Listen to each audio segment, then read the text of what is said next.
शांतं सुशीलम् सुमन सच्चरितम्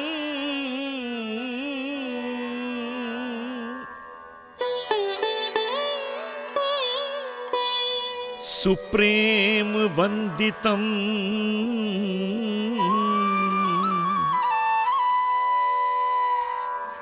सीते राम कथा हृदयम्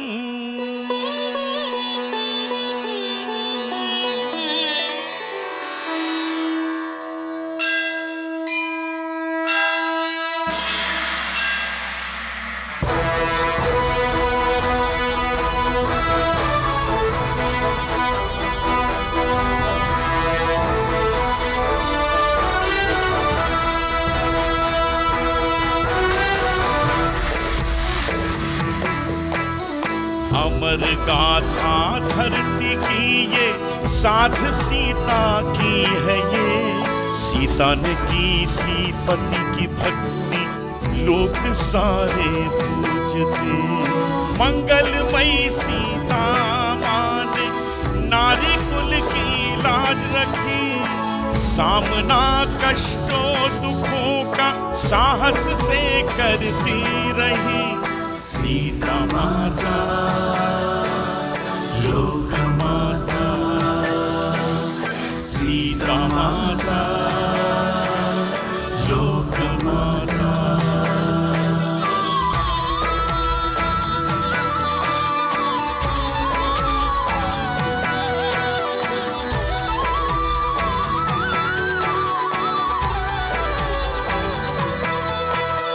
मिथिला नगरी जनक कुल में लाई उजाला जानकी। स्वयंवर में धनुष तोड़ा राम की हुई जानकी। पाके राम को धन्य हो गई भाग्य की कृपा हुई। कांटों के पथ पे घने वन में पति के साथ में ये चली। सच्ची पावन त्यागशील ये सूर्य कुल की ज्योति है। अग्नि इसको जला न पाए, सीता में इतनी शक्ति है। सीता माता लोक माता, सीता माता लोक माता। राम की हृदय वासिनी वरदायिनी। सीता माता, सीता लोक वरदायिनी।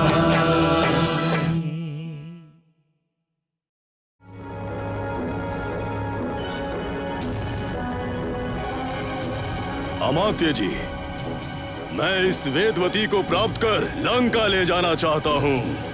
प्रभु, ये विचार उपयुक्त नहीं लगता, क्योंकि वेदवती ने जो सांबा की गति बनाई थी उसके अनुसार कह रहा हूँ। कौन है ये सांबा? क्या हुआ उसके साथ? मैं बताता हूँ प्रभु।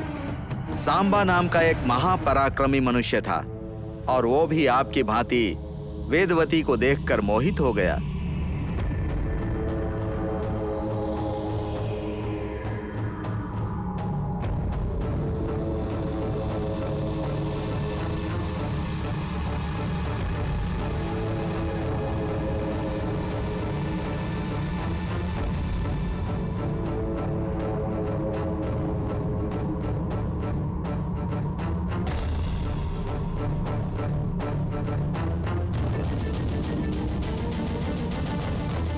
प्रभु, इस प्रकार मोहित हुए सांबा को अपने नेत्रों से भस्म करने वाली ये वेदवती है।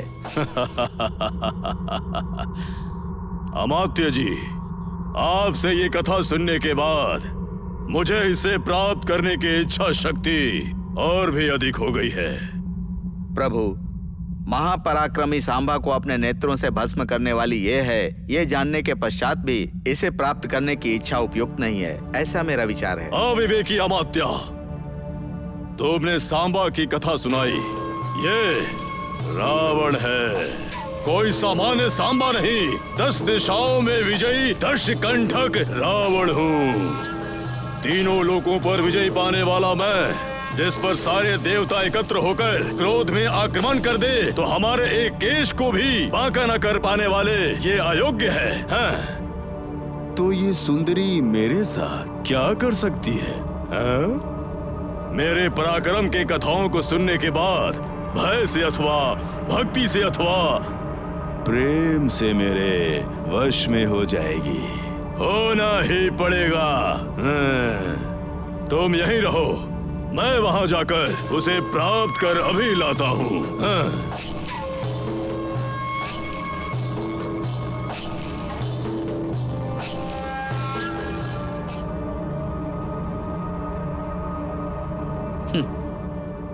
ना कहने के पश्चात भी उसे प्राप्त करने का हठ करना मेरे प्रभु का स्वभाव है।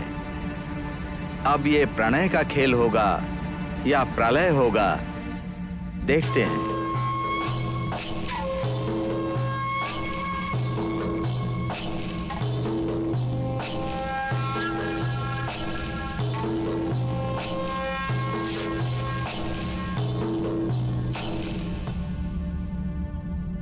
ये कैसी अपूर्व रूप राशि है।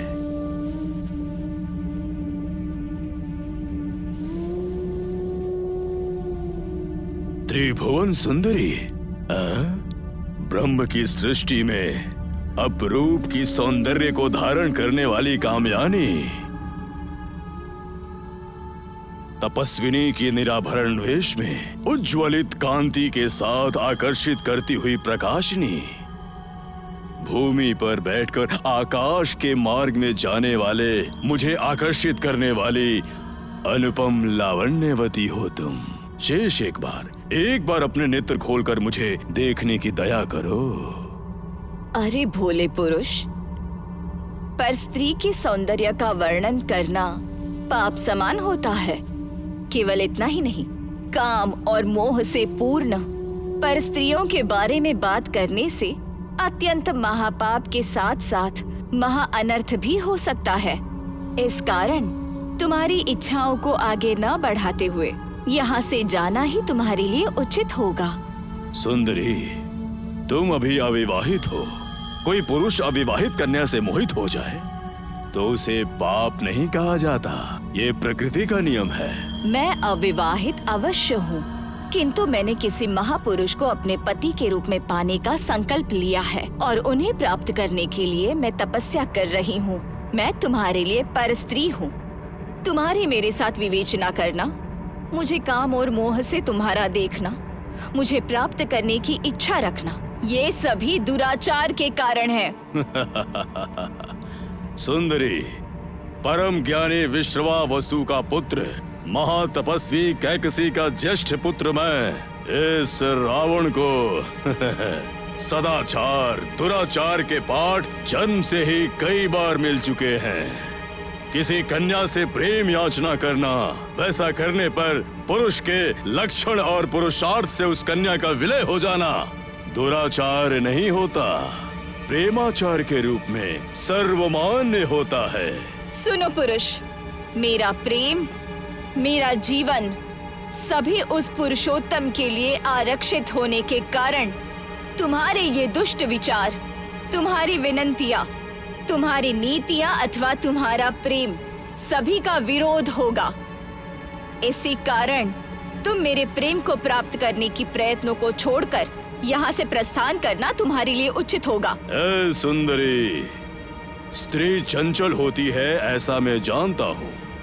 तुम जिस पुरुषोत्तम के पुरुषार्थ और वात्सल्यता का बोध कर उसे प्राप्त करने की इच्छा रखने वाली सुंदरी, उस पुरुषोत्तम से मैं अधिक गुणवंत और बलशाली हूँ ये जानने पर तुम ही मुझे प्राप्त करने के लिए शुद्ध होगी, ऐसा होगा मुझे कोई संदेह नहीं है। सुनो पुरुष, मुझे जिस पुरुषोत्तम को प्राप्त करने की इच्छा है उसके समान इस जगत में कोई और महापुरुष नहीं है, कोई महातेजस्वी पुरुष नहीं है। इसीलिए तुम तुम्हारे विशेष गुणों को मुझे ज्ञात कराने का व्यर्थ प्रयत्न छोड़कर यहाँ से शीघ्र प्रस्थान करो।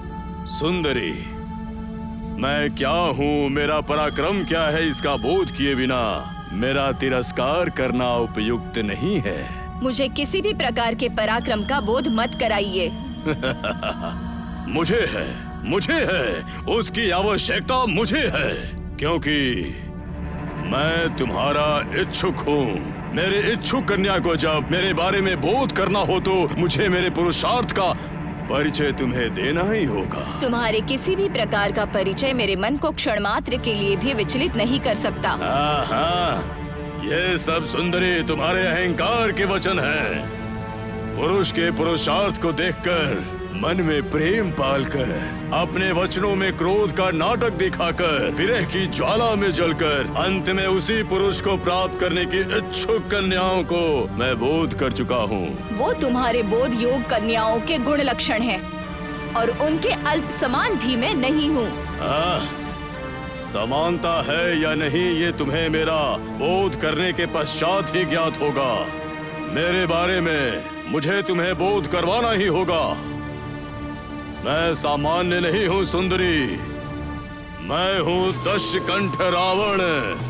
चतुर्मुखी ब्रह्म को ही मेरे तपस्या से साक्षात्कृत कर अजय होने का वर प्राप्त करने वाला महातपस्वी, उस शिव के वास स्थान कैलाश को ही मेरे इन बाहुबली भुजाओं से उठाकर कंपनित करने वाला पराक्रमी, अतल वितल सुतल तलातल रसातल पाताल इन सब के साथ पूरे त्रिभुवन में इस रावण पर विजय प्राप्त करने वाला वीर कोई भी नहीं है। स्वर्ग पर भी विजय प्राप्त करने वाला लंका का नरेश, क्षण मात्र में कहीं पर भी संचारित होने वाला पुष्पक विमान का प्रभु, किसी भी क्षण किसी भी रूप को प्राप्त करने वाला काम रूपी, तुम जैसी स्त्री पर मैं मोहित हो गया हूँ ये बोध कर संतोषित हो जाओ सुंदरी।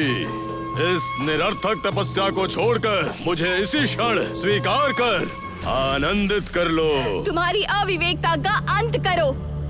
तुम्हारे इन वचनों से घिन हो रही है मुझे। कई कन्याएं पुरुषों के काम, मोह और वैभव से आकर्षित होती है और तुम जैसों के वश में हो जाती है। यही तुम्हारी बुद्धि है। तुम्हारी ऐसी बुद्धि पर मैं धिक्कार करती हूँ।